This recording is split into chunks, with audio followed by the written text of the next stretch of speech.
Olá, meu nome é Júlia Tonetti, sou aluna do PPG3M, orientada pela professora Nelise. Nessa aula, vamos conversar sobre as propriedades mecânicas dos materiais. Nessa aula, vamos revisar as propriedades mecânicas dos materiais, bem como conhecer alguns tipos de ensaios mecânicos que podem ser realizados. Nós também vamos conversar especificamente sobre os ensaios de impacto, fadiga e fluência. Cada material possui propriedades mecânicas diferentes, e essas vão definir como o material vai responder a diferentes tensões. Quando nós temos um gráfico tensão da informação, nós conseguimos analisar esse comportamento de diferentes tipos de materiais. Nesse gráfico, podemos analisar diferentes categorias, onde notamos que, por exemplo, as cerâmicas apresentam um comportamento extremamente diferente dos polímeros, e assim por diante. Para revisar, nós vamos analisar o gráfico aqui presente. Todo material ele passa por um comportamento na região elástica,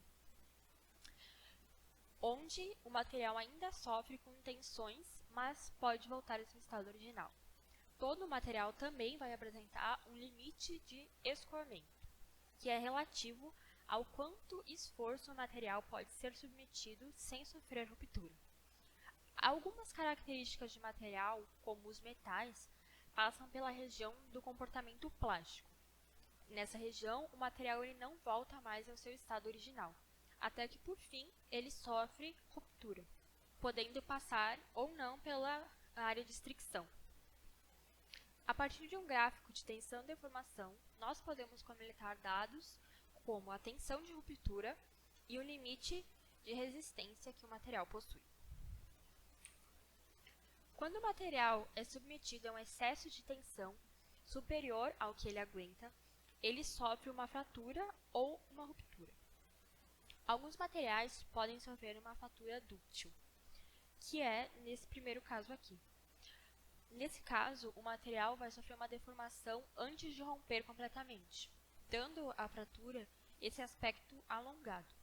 Já em outros materiais, como por exemplo os materiais cerâmicos, eles vão sofrer uma fratura considerada frágil, em que não existe um aviso prévio, e ele vai ter esse aspecto mais reto.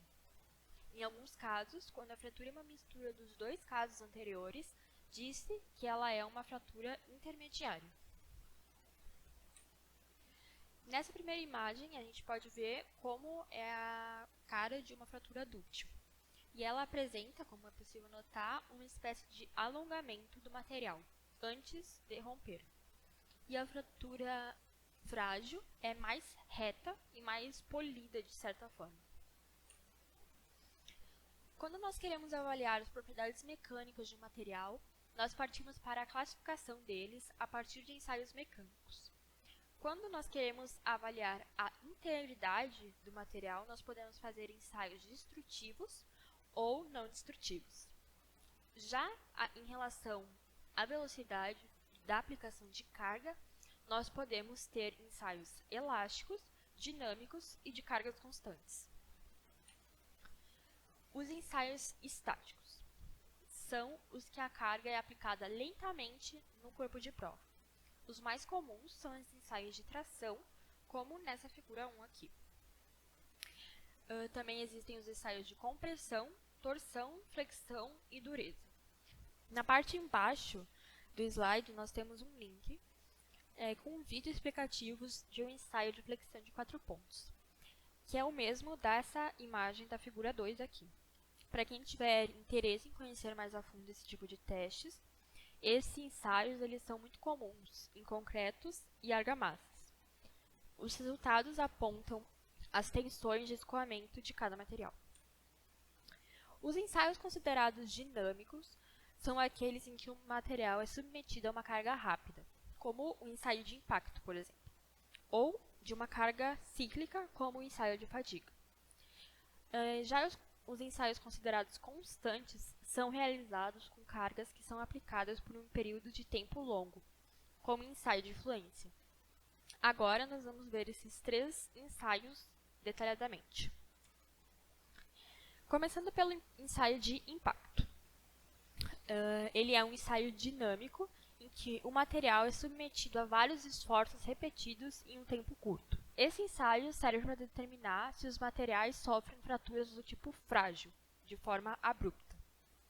O ensaio mede o impacto, que no caso é a energia absorvida pelo material durante a deformação até causar a ruptura.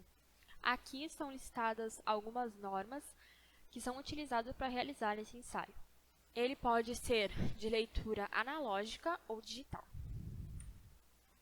Nessa imagem, nós podemos ver um exemplo de transição dúctil-frágil de um material com o aumento da temperatura.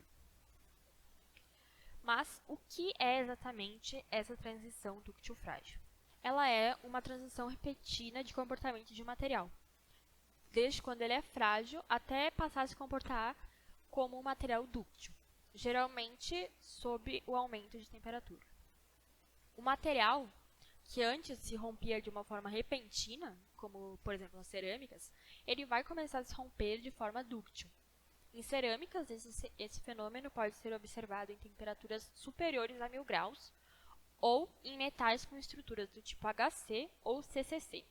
Em polímeros, esse comportamento pode ser observado quando se atinge a temperatura de transição vítrea. Essa transição depende também da geometria dos materiais e deve ser observada com cuidado quando são aplicadas em projetos. Estes dois gráficos apresentados aqui mostram como a geometria pode afetar a resistência do corpo e como a temperatura também pode afetar o ensaio. Quando falamos da fadiga, é importante lembrar que ele é um processo de alteração permanente na estrutura de um material em um ponto localizado.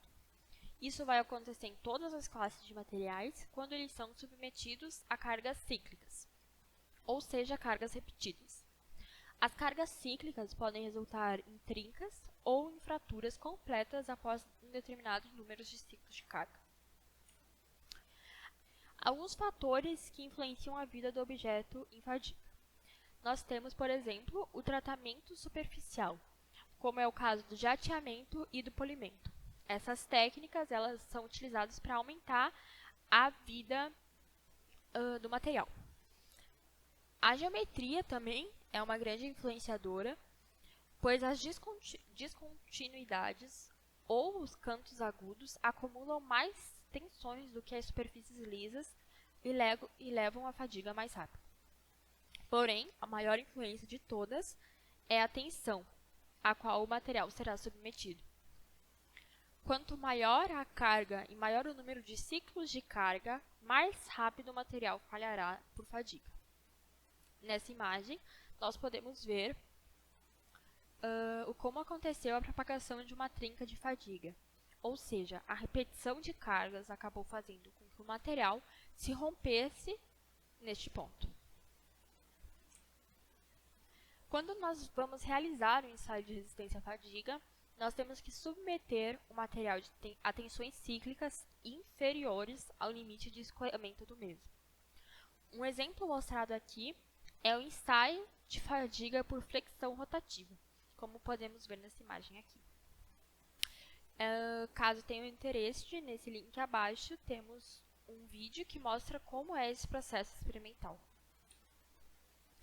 Quando nós realizamos o ensaio de fadiga, podemos criar a curva de Wöhler do material, que vai mostrar o número médio de ciclos que acontece até o material sofrer a ruptura, como nós podemos ver no gráfico aqui. Para montarmos esse gráfico, é preciso que esse ensaio seja realizado com constância. Os gráficos mais definidos aparecem para os aços de baixa liga, para os ferros fundidos e para os aços carbonos. Caso seja seu interesse, aqui nesse link tem uma simulação de um ensaio de resistência à fadiga e a curva de Wöhler. Agora sobre a fluência. Ela é a deformação irreversível do material, que acontece quando ele é submetido a cargas constantes abaixo do limite de escoamento dele. Ela pode ocorrer em qualquer classe de material, e ela é extremamente influenciada pela temperatura. Os testes de fluência são testes bastante demorados. Às vezes, eles superam 1000 horas. Nos ensaios conhecidos como creep test, são aplicadas cargas constantes nos materiais, com controle de temperatura, e ao longo do tempo é medida a deformação do corpo de prova. Na primeira imagem, nós podemos ver a esquematização de um ensaio de fluência, com uma carga sendo aplicada à base do corpo de prova. Ao longo do tempo, esse corpo de prova vai sofrer uma deformação, que ela vai ser medida. Já nessa curva aqui, é possível analisar de forma gráfica o resultado do teste, que seria a deformação do material ao longo do tempo. Caso tenha interesse, nesse link aqui existe um vídeo de um processo experimental de ensaio de fluência. Nós também podemos realizar outro tipo de teste chamado ruptura por fluência. Ele também é conhecido como Stress Rupture Test. Esses ensaios são similares ao creep test, também possuem uma aplicação de carga constante. Porém, neste caso, é realizado até o material se romper. O que são medidos nele é o tempo que o material levou para sofrer a ruptura, a deformação e a extracção do material. Nesse gráfico aqui, podemos observar qual é o comportamento do aço carbono em ensaios de fluência com diferentes tipos de tempos em diferentes tipos de temperatura. Por fim, aqui temos alguns links de histórias que comprovam que os ensaios mencionados nessa aula são extremamente importantes. Quando não se conhece o material com o qual estamos trabalhando, falhas mecânicas são inevitáveis. Qualquer dúvida que tenham a respeito de propriedades mecânicas dos materiais, não hesitem em contatar a mim ou a professora Nelise. Muito obrigada pela atenção.